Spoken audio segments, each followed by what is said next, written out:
flatbread recipe. So for this recipe you'll need some flour, salt, water, oil, sugar, baking powder, a bowl, a spatula, and some measuring cups. Let's get started. We have 1 2/3 cup of water and 1/4 cup of oil. I'm using olive oil, but you can use grapeseed or olive, whichever one you have on hand works. So next I have 1/8 cup of sugar. And you can use any type of sugar. I'm using a natural cane sugar. And then I have 1/2 teaspoon of salt.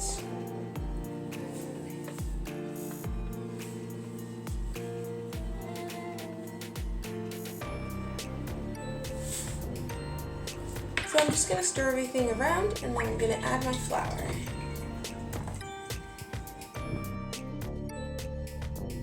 We'll need 4 to 6 cups of flour, and your flour will vary depending on how thick your dough gets and how fast.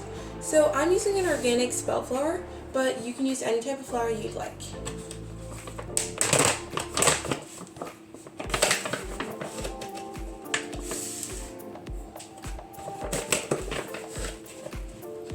And I find with spelt flour, if you're using that, your dough will be a little bit softer than usual, but it's nice for your flatbread, so you may need a little bit of extra flour.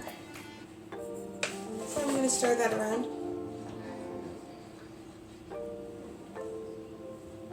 And I like to stick my baking powder halfway in before I have all my flour in, so I'm going to use a 1/4 teaspoon of baking powder and stick it in.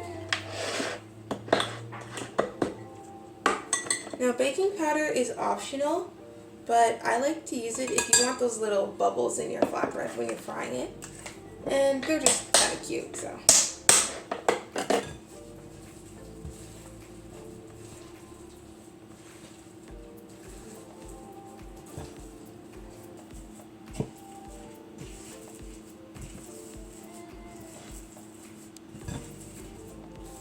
And my dough is looking pretty nice, but I'm going to add a little bit more flour.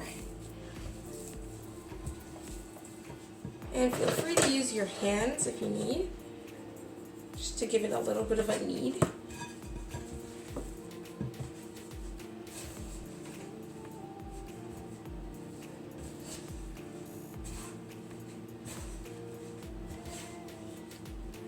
I'm going to flour my hands a little bit and then just knead it a little bit in my bowl.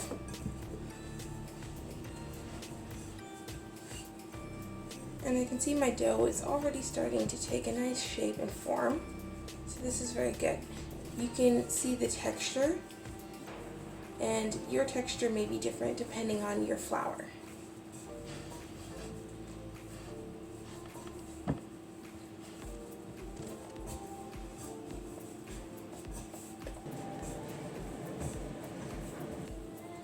Now I'm just going to shape my dough into a ball and let it sit in here while I get my pot ready. I'm just going to heat up my pot, turning this to about medium while I roll up my dough. I'm just going to sprinkle my counter with some flour. That way that my dough doesn't stick to the counter. So here's my dough. I'm just going to roll it out a little bit.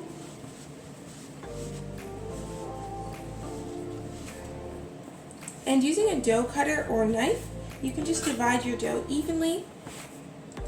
And I think I'll divide mine into about 10 pieces.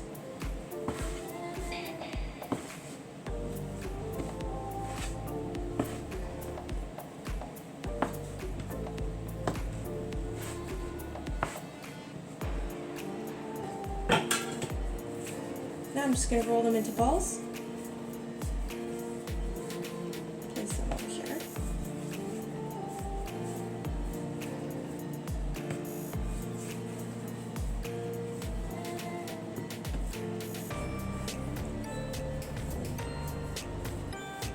And of course, all your balls will be different sizes, but You can try to make them as even as possible.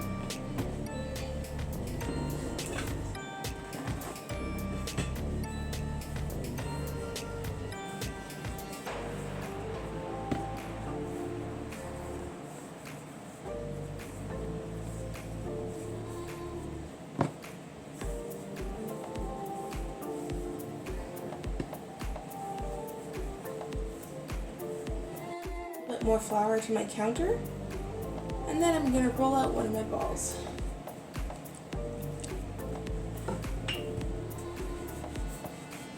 So I'm probably going to roll this to about 8 or 9 inches, but depending on how big your balls are or how many you're making, your size will vary.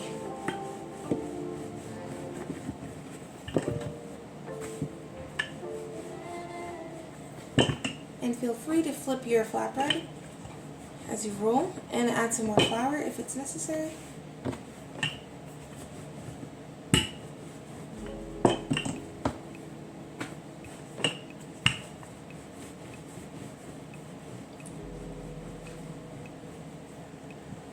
So I'm using grapeseed oil to fry my flatbreads in, but you can use any type of oil you'd like.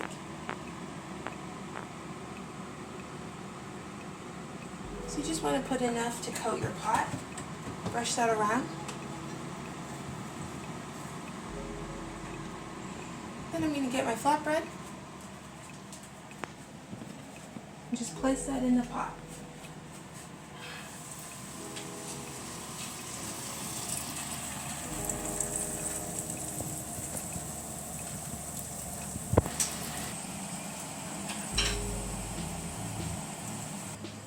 And while you're waiting for your flatbread to fry, you can start on your next one by rolling it out if you'd like. I find it's just more efficient this way.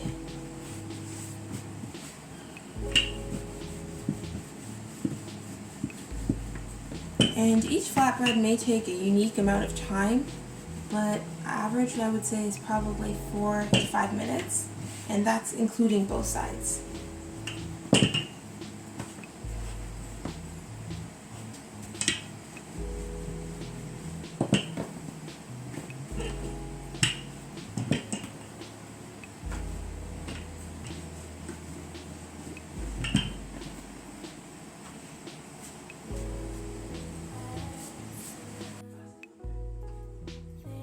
Okay, so I'm just going to take a look at my flatbread. By lifting up the edges, you can see I'm getting little brown spots, so it's almost ready. And if you need to adjust your heat, feel free to turn it up or down. If your pot is smoking, then you probably need to turn it down.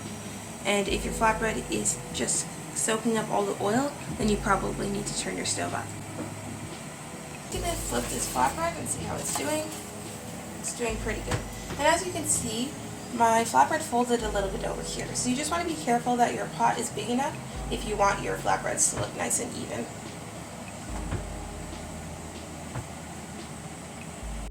Plate with paper towel so that if my flatbread has any extra oil, I can just let it drain off on here. So there we go, our first one's done. And now you're just going to continue that until you have all your balls finished. At this point, your pot should still be pretty hot, so you may have to add oil in between depending on how much oil your flatbread did soak up, but just be prepared with extra oil on hand in case.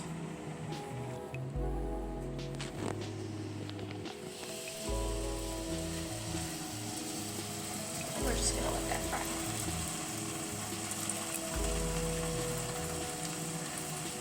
And we're going to repeat the process that we did for the last pita with this one. And once again, I'm just going to lift up the corner of my pita, see how it's doing. And this one isn't quite ready, so we're going to let it go for a little bit more. But you can see the little bubbles forming here and here and here, and that's from your baking powder. And I'm going to check my flatbread once again. And it looks pretty good, so I'm going to flip it. And I'm just going to let that fry. And now that this one is finished, I'm just going to place it on top of my next one and repeat. Leave the recipe down below in the description if you want to check that out or if you missed anything. And thank you to all my subscribers out there. Thank you for your support. And if you haven't already subscribed, please subscribe, like, get notified, and leave a comment down below. Bye.